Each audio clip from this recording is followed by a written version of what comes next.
Baldi giovani, diversamente giovani, benvenuti in questo nuovo video. E qui le cose cominciano a farsi serie.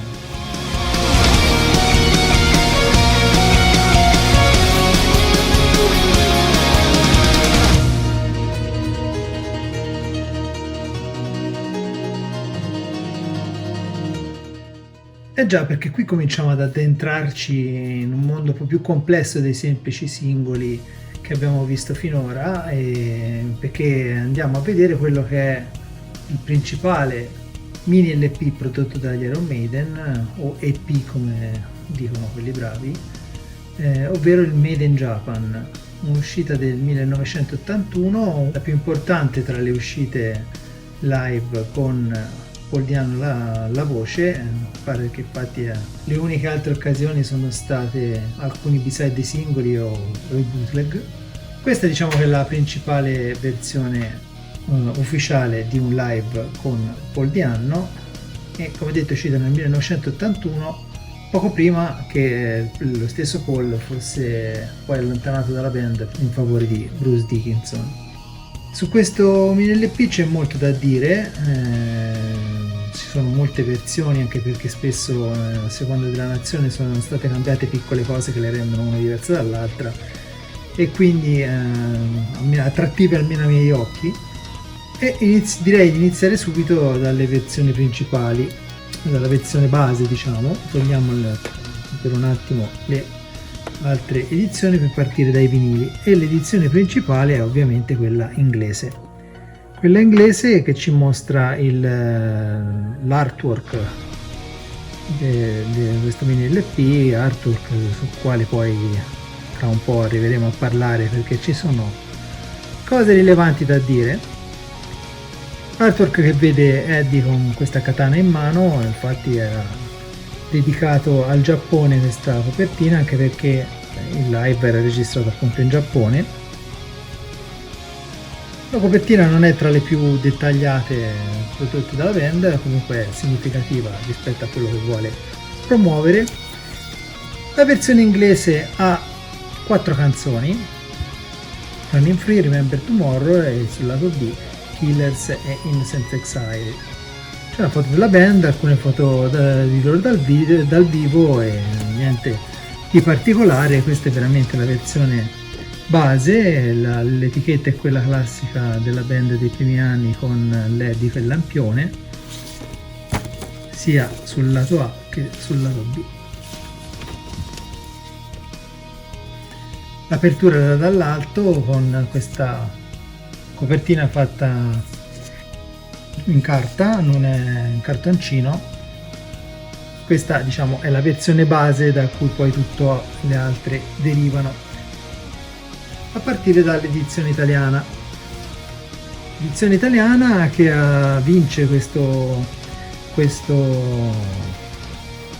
patch, anche se non è un adesivo, è proprio stampata sopra la copertina, che ci indica che era uno special price, anche per questo, essendo un mini LP e non un LP normale, costava di meno. Le canzoni sono le stesse, anche il retro è praticamente identico. Cambia la cover perché è in cartoncino, in quanto questa ha anche una busta interna, che stranamente di solito quelle che hanno il cartoncino e la busta interna si aprono lateralmente. Questo invece ha mantenuto l'apertura dall'alto, con questa busta bianca e l'etichetta gialla generica della EMI. Quindi niente di sconvolgente rispetto all'edizione inglese, se non appunto il fatto di avere una cover più spessa e una busta interna. Passiamo quindi all'edizione tedesca. L'edizione tedesca che ha invece questa striscia in basso a descriverci a cosa ci troviamo di fronte, ovvero questo special live EP. Le canzoni sono sempre 4. Anche in questo caso, come in quella italiana, la copertina è in cartoncino, però non ha la busta interna, ed la label è la normale label gialla generica della EMI. Anche in questo caso niente di particolare, a parte la striscia qua in basso e il cartoncino della copertina. Passiamo quindi all'edizione francese. L'edizione francese è riconoscibile da subito per il fatto che, come spesso accadeva nei primi anni 80, per l'uscita dei Maiden ci spiegano che questo va fatto suonare a 45 giri. Ci sono 4 titoli, quindi c'è questa scritta in francese sulla copertina che rende riconoscibile subito questa edizione. Le canzoni, come scritto anche nella copertina, sono sempre le stesse 4, il retro è sempre uguale, non cambia niente, sono sempre uguali per tutti. Anche in questo caso abbiamo una busta interna, stavolta in modo più classico, che si apre lateralmente, busta interna che ci spiega in francese come conservare il disco da una parte e bianca dall'altra, e l'etichetta ancora una volta è quella gialla generica della EMI.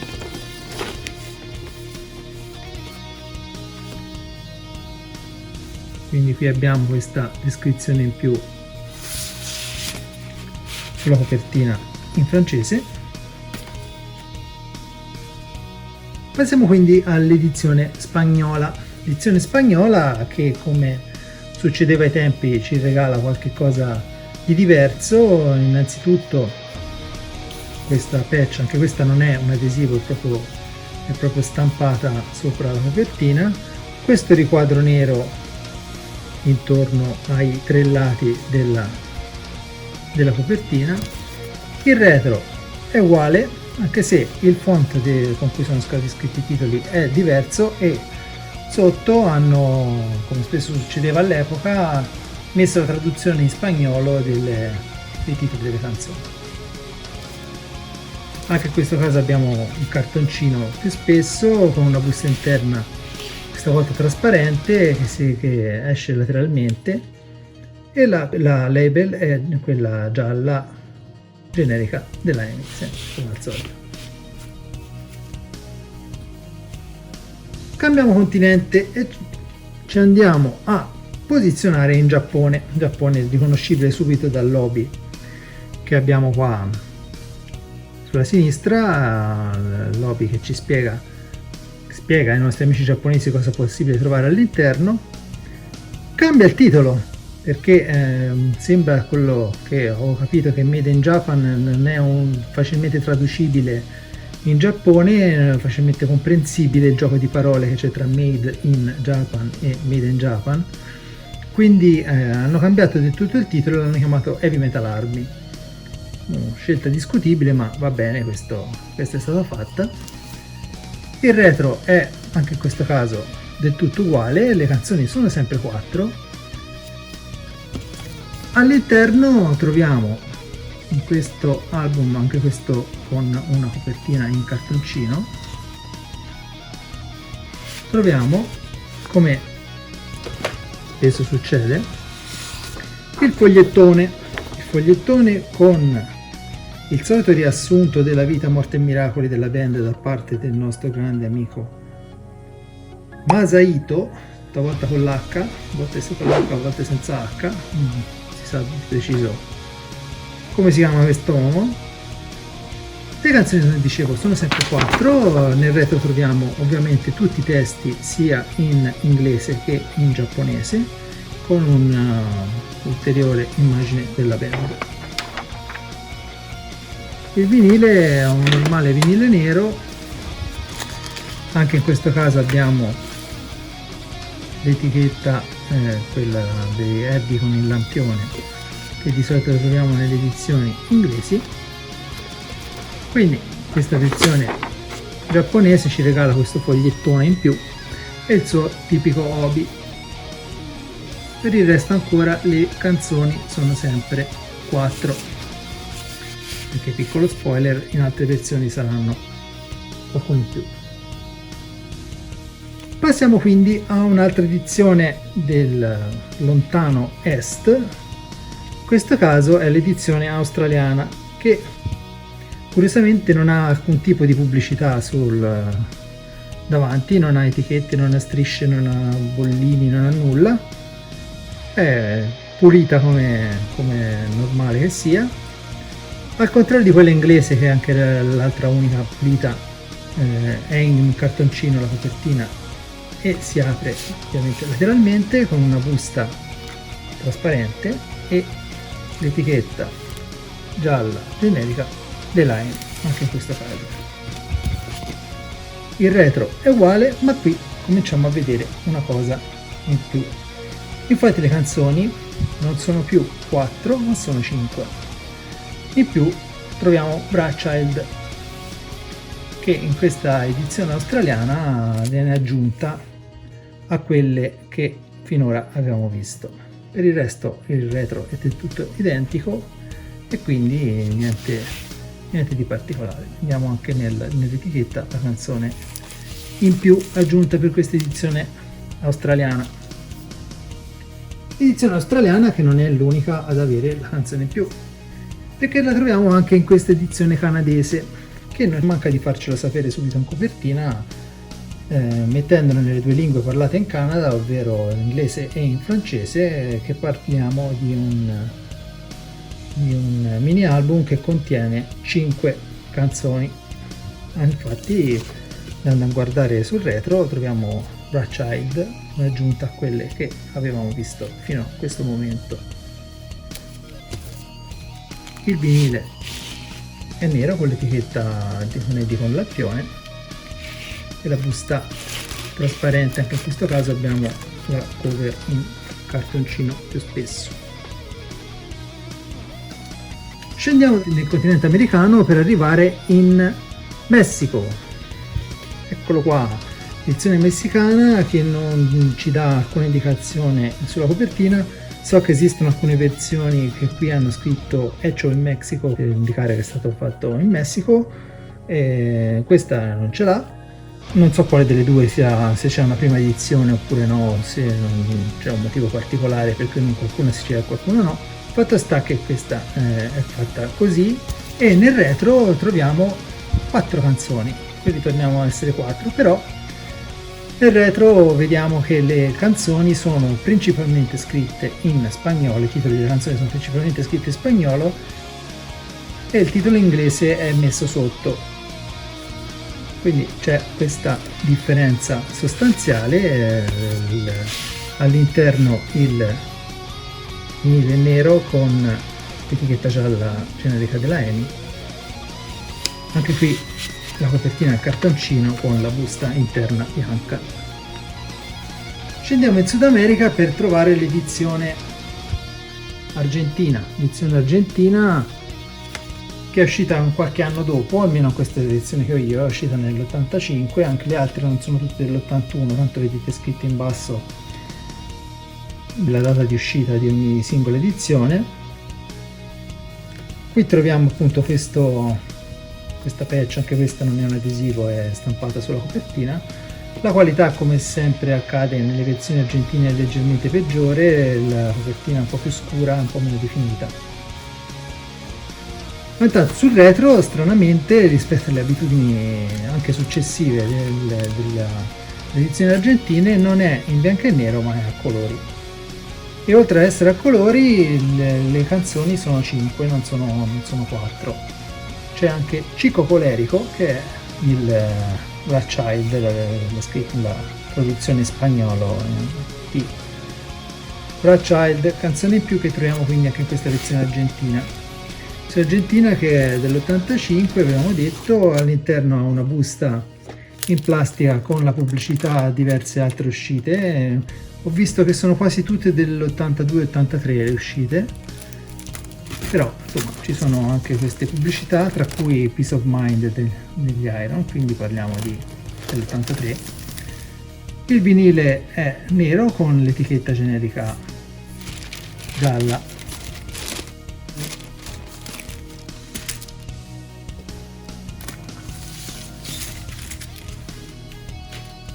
Queste sono le versioni, diciamo, ufficiali che possiedo, anche perché sulle versioni ufficiali tra poco faremo un discorso. Intanto passiamo a un'edizione promozionale, questa volta USA, Stati Uniti, quindi, che le edizioni statunitensi erano contrassegnate da questa patch, anche ancora una volta parliamo di qualcosa di stampato e non di un adesivo. E questa è uscita la caratteristica di essere in golden promo, cioè quelle che hanno nell'angolo questa stampa dorata che sta a indicare, che sta a comunicare che questo album è di proprietà della Capitol Record, che è soltanto un promozionale.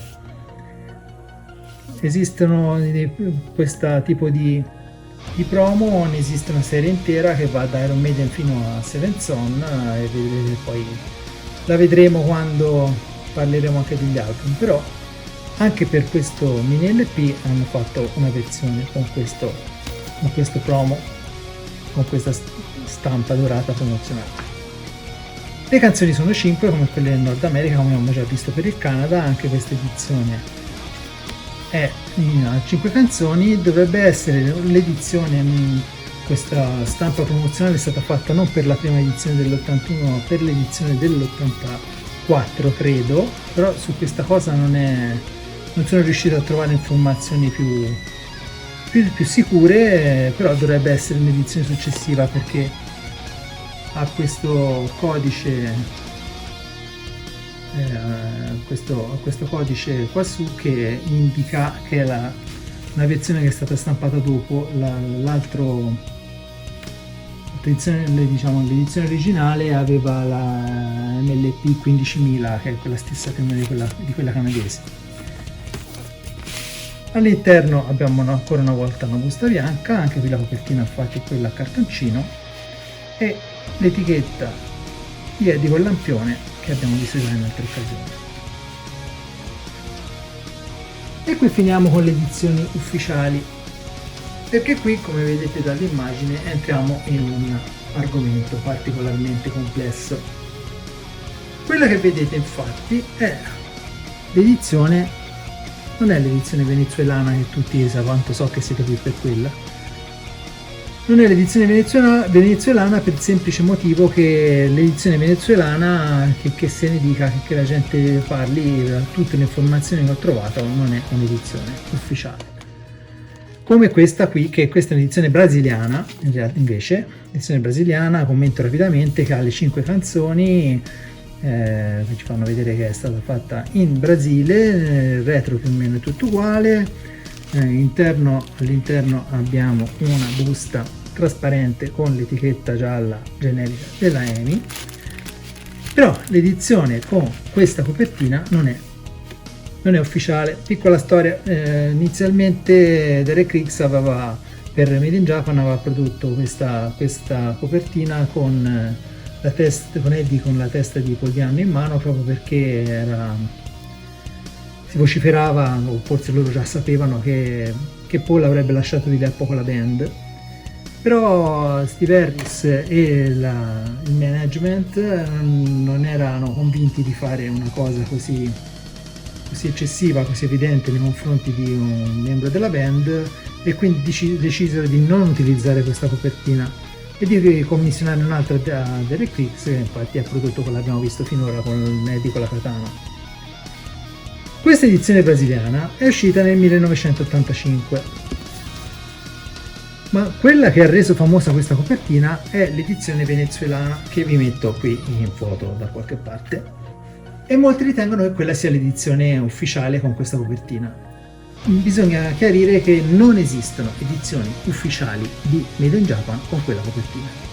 Prima di tutto perché la EMI e la band non hanno mai approvato quella copertina per la pubblicazione di Made in Japan, quindi già questo non lo rende ufficiale, e poi perché l'edizione venezuelana anzitutto poi è dell'87, quindi di 2 anni successivi rispetto a questa edizione brasiliana, e già quindi questo la rende una copia di qualcosa, e quindi non si capisce perché quella dovrebbe essere ufficiale e questa invece no. Questa è universalmente e giustamente riconosciuta come non ufficiale. Si capisce perché l'altra invece dovrebbe esserlo, anche perché considerato che se guardate il retro dell'edizione venezuelana vedete che è stata prodotta dalla Rodben, che era il distributore venezuelano della EMI. che però aveva un comportamento nelle sue produzioni un po' particolare, in quanto spesso faceva un po' come gli pareva, diciamo. Pur essendo distributore ufficiale, spesso si inventava cose, a volte perché non gli fornivano i materiali per poter produrre correttamente, volte perché lavoravano di fantasia. Fatto sta che la Rodven era famosa negli anni 80 per creare edizioni un po' per conto suo, prendendo cose, copertine alternative, cose diverse, ma facendolo del tutto, tenendo il tutto all'oscuro sia la EMI che la band. Ed è quello che ha fatto anche per il Made in Japan, che poi questo tipo di comportamento veniva un po' tollerato perché andavano a coprire comunque un mercato, quello venezuelano, che era diciamo, un mercato un po' più piccolo, nel quale avevano meno interesse la EMI internazionale, di andare a cercare di creare edizioni apposite, e quindi il fatto che loro creassero queste edizioni comunque gli poteva andare bene per mantenere i prodotti negli scaffali anche in quel paese. Però resta il fatto che questa edizione della Rodven, che comunque era il distributore ufficiale della EMI in Venezuela, però aveva creato un'edizione tutta sua, un'edizione non approvata dalla casa madre, e che quindi non può essere considerata un'edizione ufficiale, anche se tutti sono convinti di sì. Però resta il fatto che da un punto di vista strettamente tecnico quell'edizione, così come questa edizione brasiliana, non è un'edizione ufficiale. Poi se volete spendere 600 euro per 600 quando vi va bene per un'edizione non ufficiale, liberissimi, va benissimo, sono cose che capisco, da collezionista posso anche comprendere, ma io personalmente la ritengo un'edizione non ufficiale, e come tale certo non vado a cercare a spendere tutti quei soldi per un'edizione non ufficiale, che peraltro è uguale a questa, che l'ho pagata 10 volte meno e mi dà lo stesso risultato, ovvero un'edizione di Made in Japan di dubbia provenienza, che però ha la copertina particolare, la copertina diversa. Peraltro il vinile suona come un normale Made in Japan qualsiasi, quindi non è nemmeno da dire che ha delle caratteristiche peggiori dal punto di vista sonoro, quindi per me va benissimo questa. Ribadisco, l'edizione brasiliana dell'85, che anticipa di 2 anni della famosa, famigerata a questo punto, edizione venezuelana dell'87. Chiudiamo con i vinili, con un altro bootleg, questa volta molto più chiaro e evidente, ovvero una cosa un po' particolare, in quanto vorrebbe essere la pubblicazione dell'intero concerto tenutosi a Nagoya il 23 maggio del 1981, che è la data nel quale sono state registrate le 4 o 5 canzoni che troviamo sul Made in Japan classico. E questo vorrebbe essere una specie di uscita speciale che vorrebbe contenere tutte le canzoni suonate quella sera a Nagoya. L'edizione carina, c'è questo hobby che, se lo confrontate, è identico a quello che abbiamo visto prima nell'altra edizione giapponese. Cambia che qui indicano i 33 giri invece dei 45 che sono scritti negli altri, e hanno cambiato un po' il numero di codice, il numero di catalogo. Per il resto praticamente l'hobby è uguale, rosa invece che il rosso, ma questo potrebbe anche essere perché quello che me l'ha venduto magari questo hobby potrebbe essere un po' scolorito, questo non posso saperlo. È un gatefold con all'interno troviamo il fogliettone che abbiamo visto prima ristampato all'interno degli svolti interni del gatefold. Il vinile è un normale vinile nero che ha come level quella classica di Eddie con il lampione, quindi hanno riprodotto anche abbastanza fedelmente anche quel tipo di dettaglio. E quindi questo, diciamo, è un bootleg, anche se loro si sono sforzati di sembrare il più ufficiale possibile, ma anche questo qui è un bootleg, si vede anche un po' dalla scarsa qualità della copertina. L'Heavy Metal Army scritto come era scritto per l'edizione giapponese, ma è un bootleg a tutti gli effetti.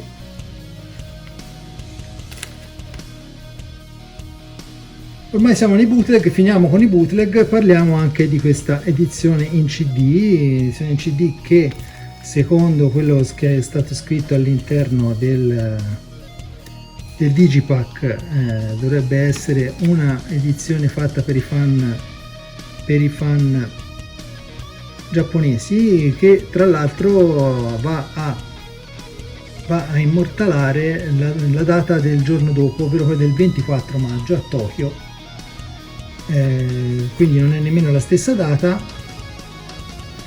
Però secondo, diciamo, le intenzioni, questa è un'edizione promozionale fatta solo per i fan giapponesi, con il concerto quasi completo, anche se Transilvania è scritto con 2 S, concerto completo che era stato tenuto dalla band a Tokyo il giorno dopo quello del Made in Japan classico. Anche questo è chiaramente un bootleg, però si sente bene, quindi alla fine se uno vuole avere un concerto con queste canzoni raramente viste dal vivo, mai sentite praticamente con un po' di anno alla voce, questa è un'ottima occasione, può essere un'ottima occasione per averne uno, ma ovviamente non è ufficiale. Ufficiali sono invece le cassette, di cassette ce ne sono veramente una quantità incredibile. Io ne ho soltanto 3, a partire da questa spagnola, che anche questa è uscita mi sembra nell'82-83, non mi ricordo. Anche questa è uscita non nell'81 come nelle edizioni normali, però c'è questa caratteristica di avere pista 1 e pista 2 anziché il lato, e le solite 4 canzoni che abbiamo visto fino ad ora, le prime 2 in un lato e le seconde 2 nell'altro lato. Edizione spagnola, niente di sconvolgente, un pochino più interessante l'edizione canadese, che richiama tutto quello che abbiamo visto nell'edizione in vinile. Infatti hanno anche la stessa scritta dei 5 titoli messi in copertina, infatti i titoli sono 5 in questo caso, e li hanno messi giustamente tutti e 5 in un lato e gli stessi 5 nell'altro lato, al fine ovviamente di renderla più durevole. La cassetta è nera, come spesso succedeva nell'edizione Capitol del Nord America, e comunque c'è questa edizione a 5 titoli. Edizione a 5 titoli che è anche questa qui, argentina, che anche in questo caso ha questa patch Hard Attack 85, infatti anche questa è uscita nel 1985, anche questa come la sua controparte in vinile ha le 5 canzoni con i titoli tradotti in spagnolo. La cassetta è una normale cassetta chiara con i titoli, con le 2 canzoni da un lato e le trillate 3 dall'altro lato, i titoli riportati in spagnolo anche all'interno, e quindi una versione argentina anche in cassetta. Bene, questa era la cavalcata che abbiamo fatto per vedere varie edizioni di Made in Japan. So benissimo che ce ne sono anche altre, a parte la diatriba sulla questione venezuelana. Però Made in Japan è un tipo di uscita che in ogni nazione ha dato qualcosa di diverso ai fan, e quindi ce ne sono molte versioni in giro, un po' diverse l'una dall'altra. Comunque abbiamo cominciato a vedere qualcosa di un po' più sostanzioso rispetto ai singoli. Presto arriveranno anche gli album, infatti mi manca soltanto un Collector's Nightmare prima di poter cominciare a parlare degli album. Una piccola spiegazione: non ho parlato ancora degli album perché per alcuni titoli, soprattutto quelli degli anni 80, ho anche 40-50 versioni di un album, e quindi farli tutti in un video, sarebbero venuti fuori video da ore. Quindi con i Collector's Nightmare soprattutto ho cercato intanto di far vedere alcune edizioni particolari in modo da alleggerire quello che sarà il video su quei titoli, sugli album, diminuendo un po' le versioni che dovremo vedere avendole già viste in quei video lì. Grazie per essere stati con me fino a questo punto, è stato un viaggio abbastanza lungo. Grazie per chi è ancora qui e come sempre, Happy Irons.